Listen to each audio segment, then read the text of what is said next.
আজকে এনসিপিও চায় যে গণভোট আগে হবে, তারপর জাতীয় নির্বাচন হবে। জামাত ইসলামও চায় আগে গণভোট হবে, তারপর জাতীয় নির্বাচন হবে।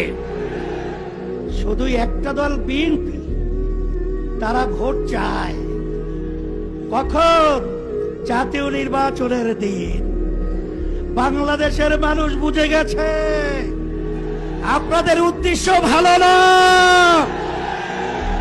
যদি আপনাদের উদ্দেশ্য ভালোই হয়ে থাকে, যেখানে আইনি ভিত্তির ব্যাপারে একমত আপনারা পোষণ করেছেন, সেখানে গণভোটে এত গরিবসী কেন? এটা জাতির কাছে পরিষ্কার হয়ে গেছে।